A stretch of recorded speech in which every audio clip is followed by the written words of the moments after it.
Hello everybody, and welcome to the most annoying team that you will ever see in this whole thing, I hope.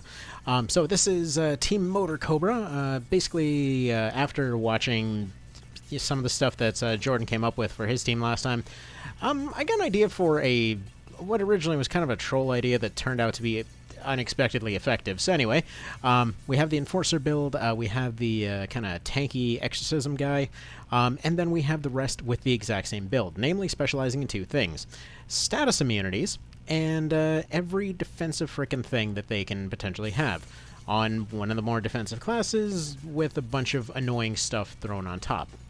So, let's go ahead and get this thing going then. So, yeah, this team is, as you'd expect, incredibly frickin' annoying. Their whole thing is just spamming phalanx, as, you know, as they do. Now, I'm pretty sure that that I can give them a bit of an improvement here by replacing Sanctuary Shadow with Rampart Shadow. Truth be told, that was kind of a bit of a mix-up on my part. I couldn't remember if you also needed Sanctuary for Sanctuary Shadow, because I think you need both Sanctuary and Rampart for that one to work. Either way, doesn't really particularly matter. So yeah, like I said, this team, incredibly annoying. All they do is stall, and stall, and stall, and stall, and stall, and stall. Constantly. They literally pretty much do nothing else. They're there to sit and outlast absolutely everything around them. And yeah, this is exactly as slow to watch as you would think. However, they've been pretty consistent at being able to beat most of the rest of the teams, unfortunately. So, yeah, this kind of annoying crap, I suppose, is going to be more of a thing going forward. In fact, we might have to just can this whole project with how well this seemed to work out. Another thing I didn't really realize, for the longest time I've been operating under the assumption that the rebirthing is unique. In One Vision, it's unique. Apparently, it's not unique in vanilla. I actually had to double-check this with multiple things, and I wasn't about to sit there grinding out Farampa for 3 hours, so I went ahead and consulted everything I could find, checked multiple wikis, even checked the official guide and everything, checked with rakes to go dig into the code, and yeah, sure enough, that thing was never unique. Yeah, so that would have been good information to know at some point. Definitely haven't accidentally spread wrong information about that multiple times before. Anyway, so yeah, as you can see, like even Gigolo, whatever else, we have the usual skill rank ups and everything else. Even when it comes to something like a Death Whale, like they actually can survive it. They're the only ones so far in this tournament that have been able to consistently survive Death Whales.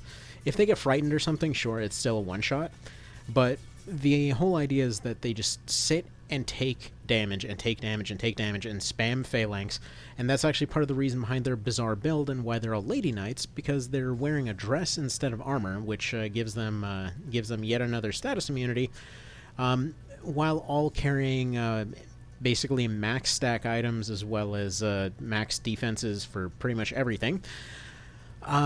As well as maxed out field alch in order to try, well, not even try, they just basically insta-heal whenever they take any damage. They are in more ways than one. If anyone here has played RuneScape before, they're basically a food safer. They just sit there, spam debuffs, spam whatever attacks that they can get out, and spend the rest of the time just mass healing the entire time, and then run away. I mean, granted, they don't really have the option of running away in this instance, but the odd way that this has kind of come together, I've noticed over and over that it's actually resulted in wins. They've pretty consistently been able to, to do their thing against pretty much every team that's around. So yeah, it has, I mean, I say consistently, it's like 80% of the time. They'll usually go 1-for-1 trading losses, and yes, you might notice that none of them are zombies because they're so friggin' slow that there's really no point in even bothering to make them zombies. No, I don't think having necromancers boosting them would help at all, because they already just, again, sit and tank and just sort of take opportunities whenever they come up. Either way, this team is incredibly annoying to watch, as you can probably see. So what we're going to do, since I actually have something else to go do anyway, is I'm just going to leave this running for a while and then just sort of come back after it's done its thing for a while. Because that's basically how I've done this over and over. because, again, they're just incredibly annoying to watch. And I know that it'll be fine, because, interestingly enough, I actually accidentally bought something I wasn't expecting to buy for this PSP here, which, yes, it turns out this actually had a far easier fix to it than I originally thought. Whoops.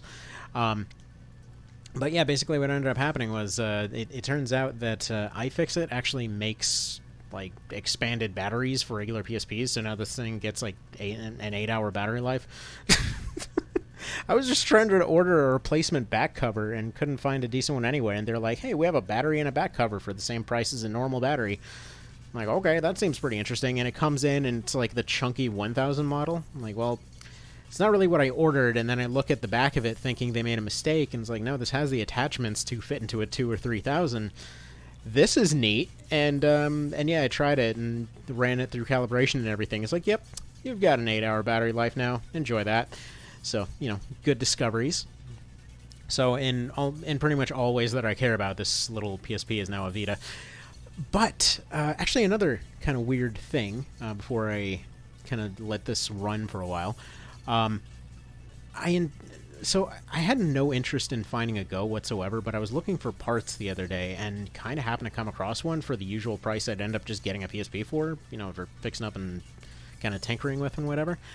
Yeah, I found a frickin' Go and all its parts and whatever else, and that might be a thing. I'm really curious to work on that one. Hopefully it won't explode into parts or whatever, but from what I've seen, just the parts alone would be more than, you know, more than I got it for. Anyway, I will be right back. We'll let this annoyance do its thing, and I will see you then. No. Not really. I mean, they're making progress, as you can see. Like, they've been pretty consistent about being able to win these things. It's just, not the fastest process in the world. But yeah, as you can see, like, all they do is spam finishers. Actually, bizarrely, despite being pretty good at taking out undead units and all that kind of thing, I don't have any way of actually checking if they've used their exorcism so far. Like, their main downfall seems to be when there are undead units. Sometimes they'll end up using Sanctus Flare instead of Death Whale. I'm assuming just, you know, because light does a little bit more to undead stuff, and they're like, ooh, look, shiny big number. But yeah, like, they hit like a truck. But again, doesn't really matter. Like, this friggin' chokeout tactic just kind of goes and goes and goes and goes and goes. To give you an idea over how excessively safe they are in healing, they've got one unit that's, you know, low at 200, and at the nearest opportunity they will be healed. Oh, well, actually, there we go. Came back at the perfect time, apparently, for them to get, you know, their first kill here. But on the flip side, they're already starting to get behind. One of their down units is, you know, down. They've lost Casual already. And, well, I kind of doubt that any of their heavy hitters will be able to actually make much progress here.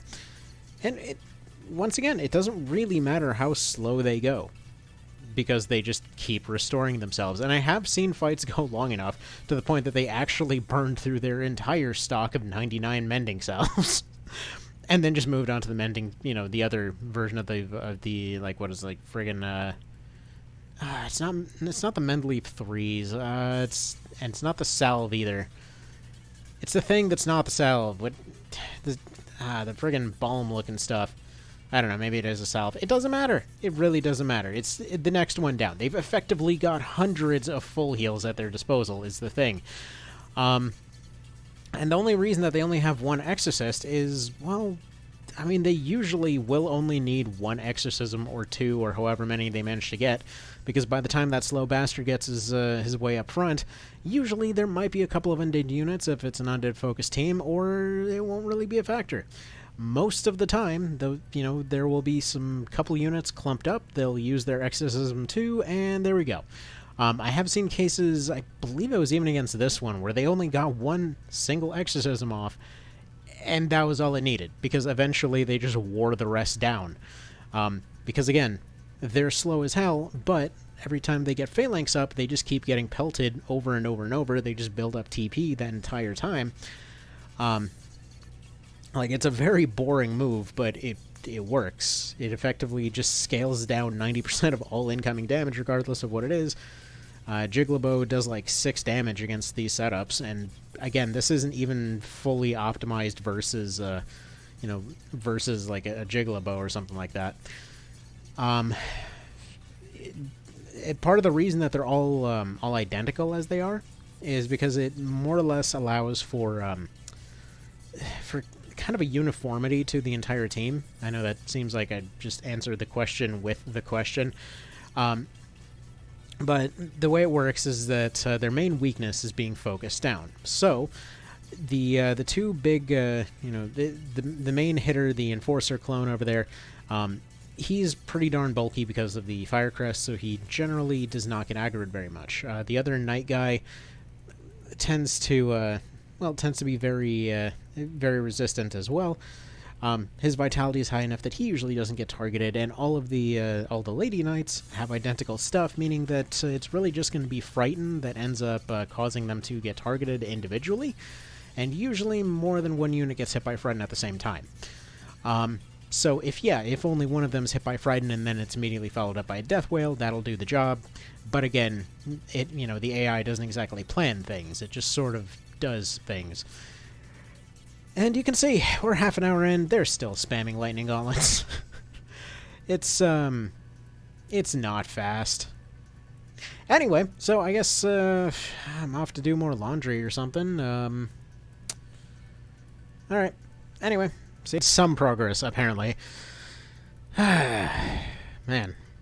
Like I said, definitely not the fastest team to watch here.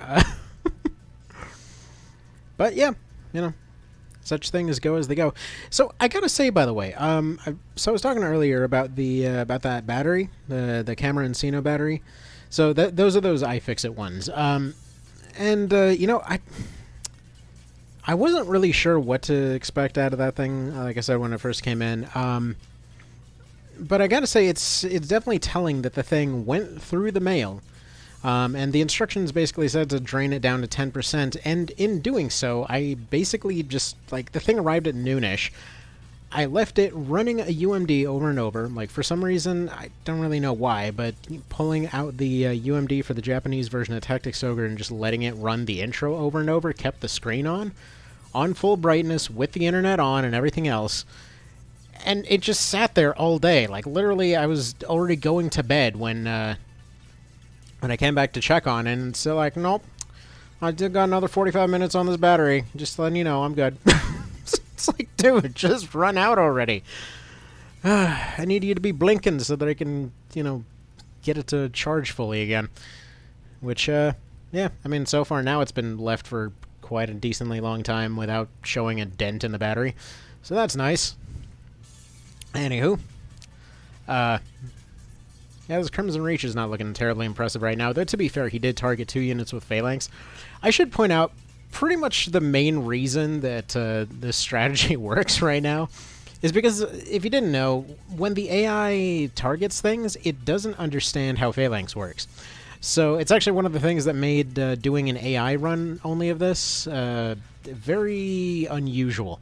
In fact, I still haven't done it yet. That is still on the list, but yeah, it's a very, very odd time because they will, if there's a unit with lower defense, that basically would have been a better thing for them to attack before the Phalanx, it doesn't take the 90% damage consideration into practice. Which, yeah, that's good design because basically it means that it's something that you can use as the player. It does make it a little weird when it's AI versus AI, for sure. In fact, it's been one of those things that's... I feel like I'm bringing this up way too much lately, but in terms of Fel Seal there, if anything, I almost wonder if they shouldn't have had that. Also, by the way, double crit still can't be at maximum health for that to kill. But moving on, I guarantee there will be someone in the comments oh look, it's still completely broken. There's no way you could have resisted that. No, these guys don't have any of these specific anti-Jiggler defenses. They don't have a bow skill, they don't have Attenuate Dark or anything like that. if they had that on top of everything else they've got going on, that probably would have done like 6 damage. So, it gives you an idea how funky some of the scaling goes sometimes. I still don't know if they've actually used the eraser at all to get rid of some of those undead units, but I guess we'll see as we'll see. I forget what I was getting at now. But yeah. It takes a double crit and being at 2/3 health for that to work. But, oh yeah, so I was saying about Fel Seal, like, there's one particular map early on in the game in that one called Azure Fields, where it's basically supposed to be your introduction to this this mechanic called the Bandit Kawa, which it's like this little, I don't know what you'd really call it. It's basically this little bear gremlin-looking thing with a backpack. And the idea is that they're kind of like the loot goblins from Golden Axe. You just beat the hell out of them to get stuff you wouldn't be able to find otherwise. And they work kind of like the mimic chests in Dark Souls. Kind of. Well, if you think of the symbol of avarice, I suppose. Wherein they're kind of just constantly rotated, and basically you get what you get. Your first encounter's fixed, but every other one, you might get a super rare thing, you might not. But you eventually kind of work your way through the entire list. So it's kind of a cool way that they did it in retrospect. But anyway, my point is that if you have that one set to very hard, and I usually do recommend for people to play that game on very hard, but that map in particular always kind of sticks out as a bizarre brick wall. Because, well, specifically if you have the DLC. If you don't have the DLC, it's not too bad. It's a bunch of units that are, for the most part, weak to one particular element. So if you have anybody with fire, you just go in there and you just incinerate a lot of them, and then you go back later, it's like, oh, there's a bunch of treasure chests that I can find in this field, and there's a bunch of early, caster equipment. And there's this thing for a side quest that's hidden on the map over here, and you can just sort of revisit whenever to find those things. Which, again, that's just one of those things I love about the design of that game. Like, it's an open-world SRPG in a sense, but I suppose not really, but kind of it is. Anyway, I only bring that up because somebody was having a discussion over Tactics Ogre being open-world. Anyway, that's neither here nor there. So, my point is, though, if you have the DLC, it introduced multi-classing for monster units. Now, in most cases, this is pretty cool. It allows for weird variants of stuff, like, hey, before there was just, a dog over there. Maybe they would just run up and bite somebody. Maybe they had a bleed effect on there. Or maybe now, suddenly they're, a pack leader and they can go and AoE heal. Or maybe they're a frickin' skeleton, so they eat your buffs if they attack you. Or maybe they're like a deft variant, which means that they can go and climb stuff and use items and whatever. Or maybe they're a frickin' clockwork wolf and they send attack drones. It's a strange game, but one that I absolutely adore. Anyway, my point being is that, yeah, stuff gets absolutely insane because, like, presumably on a normal one you wouldn't have all these extra classes, and suddenly they're like, yeah, so elite triple class frickin' dragon thing over here. Just, like, gives everybody bleed, poison, sleep with a frickin' AoE hyper beam. Like, what is this shit? I mean, I did find a few answers. By the way, I apologize if you keep hearing a clicking in the background. I'm playing with a friggin' headphone case. Eventually, I did find some pretty simple answers to all of it, but it's just, I can imagine if anyone specifically was playing the game for the first time and they were having a good time on very hard up to that point, and they would probably just get absolutely run over at that point. But again, you shouldn't be... I say this as someone who did that. You shouldn't be playing it on very hard the first time through, but hard, definitely. It's like it's a very strange one to see criticism of, because you see a lot of criticism fly its way for being too easy when people played it on normal. They're like, I can grind it up and level it up. It's like, there's a frickin' switch in the options. Would you like the levels to always stay scaled with you, or would you like the option to overlevel? Like, no, I left the option to overlevel. How dare it let me do that? Like, customization is that game's whole shtick, man. I'll smack you upside the head. Use that thing. Anywho. So, yeah, we are still going. Let's look at what the numbers are looking like here. Because you might have picked up at this point that, yeah, usually they end up taking 1 loss for every kill they get. But at the same time, just like the other friggin' like overly filthy team, that's intentional, except these guys stall way harder, and however many nights survive up to the kind of final phase of the whole thing, they get exponentially better as time goes on. Because it usually does take, 3 or 4 units of concentrated fire to take out one of them. But yeah, currently we're looking at a 7v6 in favor of Team MotorCobra. I believe I might have skipped over that particular phase of this fight. They're called MotorCobra because they will use the Reaver Rings to put swiftness on everybody, which allows them to gain some of those skills a bit faster. They probably would do better with Vit Rings, but Reaver Rings have stop proof on there, and they allow them to get a little bit of an early advantage, and I just love the fact that it's just a bunch of twitchy knights just zooming about all over the place, But what can you do, right? Like, really, their main kind of counter is the Terror Knight, and they still usually end up spamming multiple units at once. And even then, they can barely crack 100, like, just with how much defense these guys have stacked up. And again, they're not even fully maxed for defense. It's mostly like kind of all passive defense. They're immune to stop, stun, slow, poison, and charm, I think. I believe they also have a resist on there. Let me go take a look at their skill list. Man, this feels so good. So, okay, again, on this battery that everyone shut up about, it reminds me of the original Game Boy Color. Also, I don't know if that made a loud noise because I accidentally punched the mic. I'm going to assume it's a pretty safe bet here to think that they've already used that exorcism because they probably would have used it there. But yeah, you get the idea. They just keep healing and healing and healing, and they're incredibly boring to watch, but incredibly effective, so, it is what it is. Again, immune to pretty much all shutdown things. They more or less have to be taken out by crits. And even then, the types of crits that can get them are fairly limited. And I'm sure there's a few optimizations that can be made, but I might have to cut that part out. But yeah, there's certainly a few optimizations that can be made to this team. Like, I'm pretty sure getting another Exorcist on there would be a pretty major way to go. But,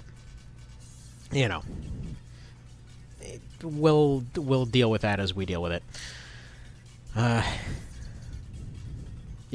Definitely one of those really bizarre builds that just kind of came out of a moment of inspiration. Because it's really the dress that makes it work, bizarrely enough. And right here's what I mean about those weird times where they like to use Flare instead of Death Whale, because that would have been a far better option there. That would have finished her off, and yet for some reason they chose not to. Either way, their Terror Knight's going to end up coming back. This is partially why I like having the unit with the the Fire Crest to be a zombie sometimes.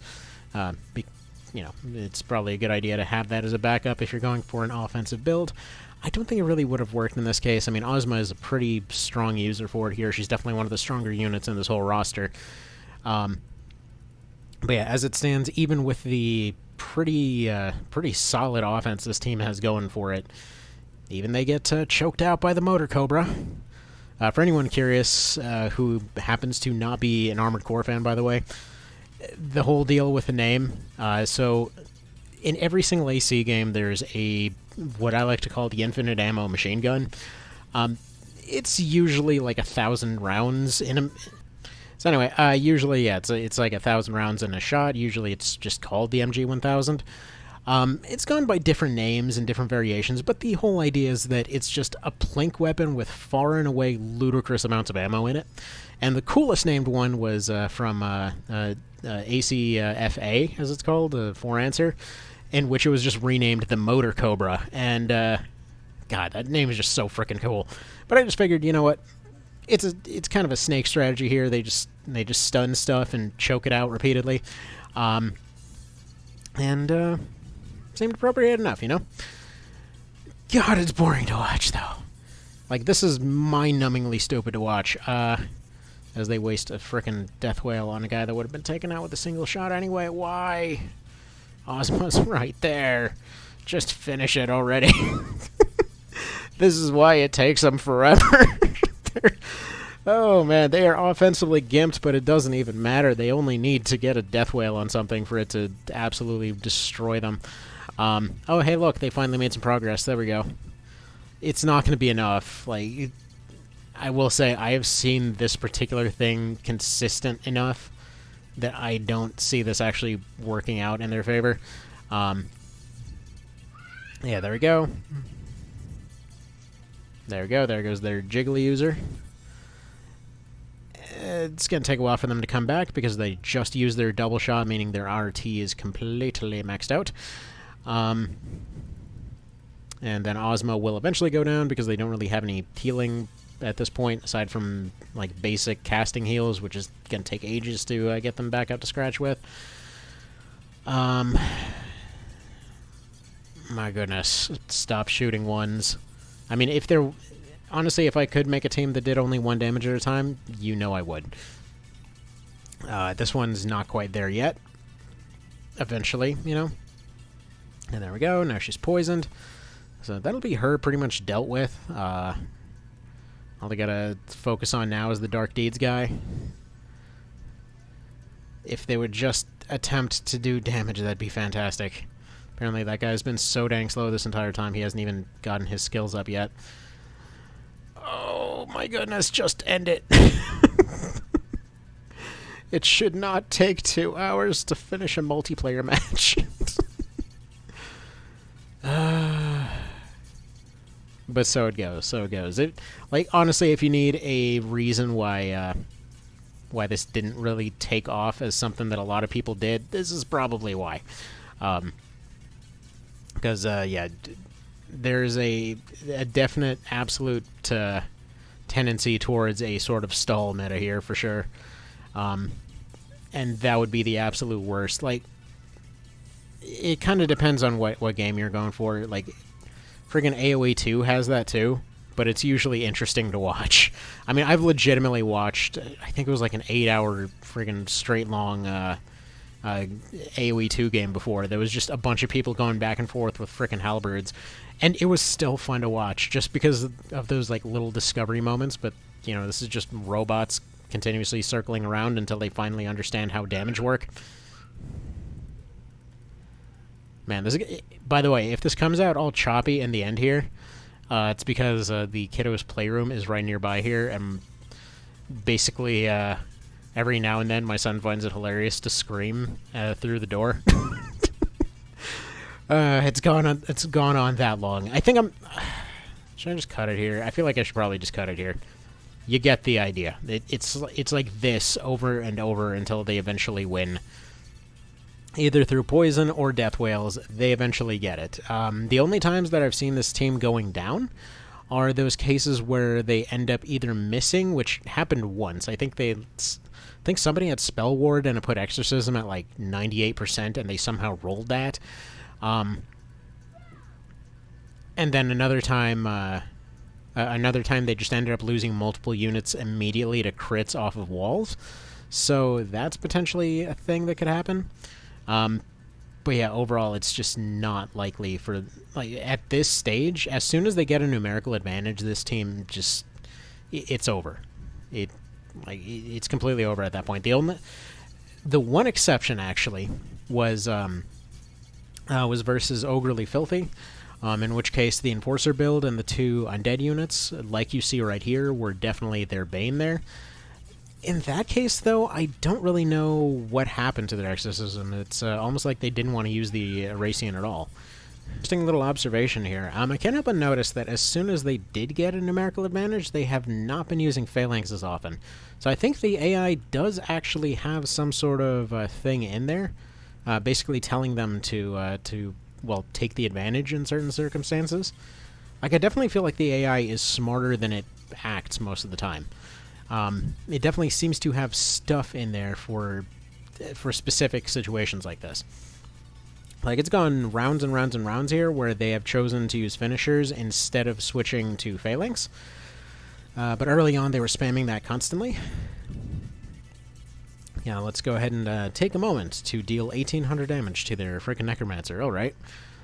I mean, you got way more threatening units, but sure, that's fine. That's fine. I mean, either way, without Ozma here, it's just a matter of them finally getting all their finishers at the same time. They'll eventually do it. I mean, they don't... Their only hope of actually getting anybody down is through the Jiggly over there. And not only are they stunned, they don't have the points for a double shot yet. They will eventually, sure, but this is at least 2 rounds from now. They can't get more than 2 down at once. They would need to get a double crit after already having them damaged. So, as the chess folks say, the material just isn't there for this to happen. But, you know, it is how it is. Take the shot. Now they're probably going to go for the double. They do not. And are they going to go waste it on them? They sure are. They're going for the Sanctus. I don't know why they love using Sanctus so much, but there we go. I mean, it works well enough, I suppose, for a Necro especially. Just stopping them instead of... I mean, they can go for just the kill instead, but it's a good idea to stop them. And so he goes for the Lament, stalling them out even harder. He goes for one of those. Somebody's probably going to use a finisher for that last 60 health, as they do, because they just see big numbers, and they're like, I gotta death wheel that. Holy crap, there we go, finally. Alright, so Jiggler goes out again. Now one of the Necros is going to come back. They're going to waste all their stuff on that. They're going to waste at least 3 rounds healing those Frightens off. But, you know, their big tanky guy is still going down, slowly but eventually. Just kind of got to give them some time there, and they'll get there. Yep, still not enough. Even with all their big bulky damages and whatever else, it's still not even putting a dent in them. Like, it would take a completely charged Crimson Reach, plus their Jiggler coming back, plus getting 2 double crits with double shot to get a single kill here. Yeah, look, I'll be honest, I'm bored out of my freaking mind watching this same cycle repeat over and over. You get the idea. They'll eventually get it. There we go. They got a crit. Fantastic. Just finish now. Finish that guy. Dude, just use a finisher. It's the last guy. Just...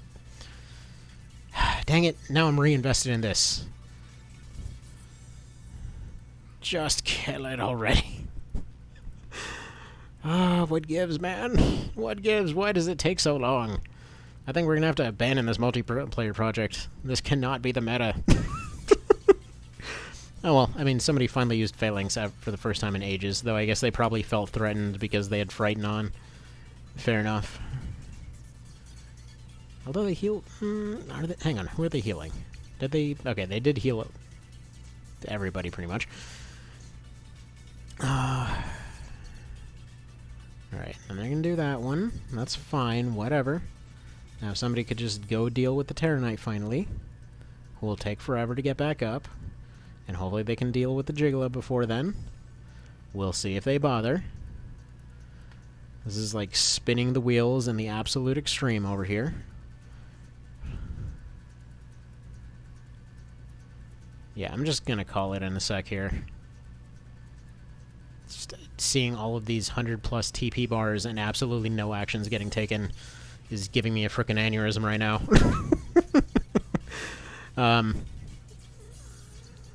Oh, come on. Again. Again with the same thing. Like, yeah, this is the optimal thing for the AI to do, but it's so annoying. Oh, why did I make this abomination? I don't know. Alright, anyway, that's that. Whatever. They win. You get the idea. I'm not sitting here for another 40 years while these last two end up holding out. You guys have a good one. Take care. I'll see you in the next one. And, yeah, please no one submit anything else like this. Bye.